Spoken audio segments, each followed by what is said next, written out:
I want to take a moment to ask you about the LGBTQ community specifically. There is a minority voice, but it is somewhat growing, but it's a minority. It's definitely a minority voice in LGBT that has begun to suggest that the T in our community, in our acronym LGBTQ, is the focus of attack. And that if we didn't identify the T in our community, the LGBTQ community would be better off. It's a tough observation. What's your reaction to that of some quarters in our queer community that are saying they're trying to find blame for the attacks that we're watching? What do you think about that? So basically they're saying that the T is bringing them down. And it goes along with anything within your community. And the T is part of the community. It always has been. You don't go after the people that you're supposed to be working with. And yeah, they're having a lot of struggles, but you should have their back instead of rejecting them and saying they're hurting us. Because what type of person are you if you're saying, go away? I don't like that you're drawing us attention to our community. And to me, it's very self-serving. Like, I want to take care of me, my family, and I don't want to help T. And that is really wrong in my book. Yeah. Do you think that that attitude will grow, or do you think the LGBTQ plus community, the queer community broadly, are going to rally to the attacks that we're watching? Yeah.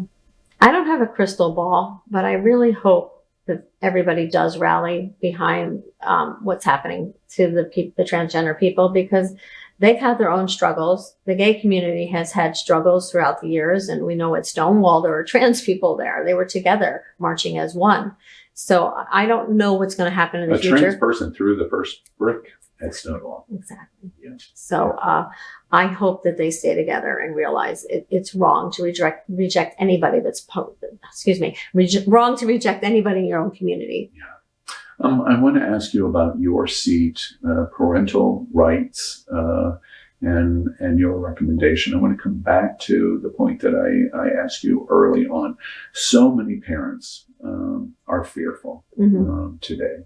I mean, how can you not? You love your child and you watch not only vicious and brutal attack, but even the potential of the threat that we won't let your child be who your child is, even to its worst nature, if we're going to remove the child from your family structure.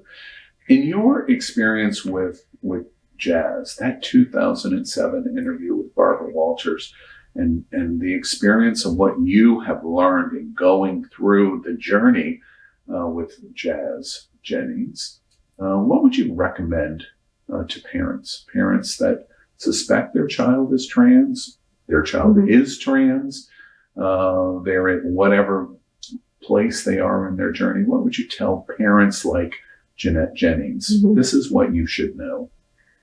You should know that you need to love your child unconditionally and put them first. They're more important than anything that you want for them.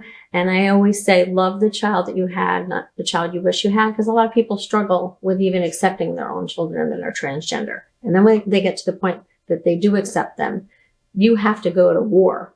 You have to be willing to take the bullet for your kid and nothing less, because the world is cruel. They're going after trans children, and just protect them as much as possible. You have to be on their team. You have to be on their side.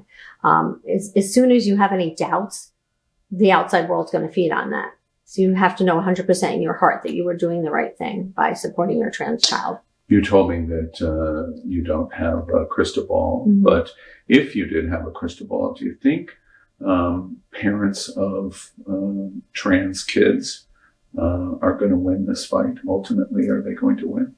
Ultimately, the parents of trans kids are on the right side of history.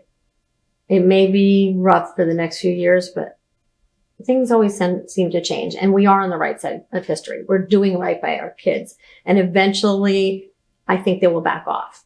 I really do. Now are the tough times. These are the rough times, and probably will get rougher, but we have to come out the other side better people and hopefully educate, politicians that will eventually have a transgender kid and understand. And, maybe those that are in control will no longer be in control anymore. So that's all I could hope for, is that administrations change and all of this goes away. And you summarize your answer there about parenting, about going back to the trans kids.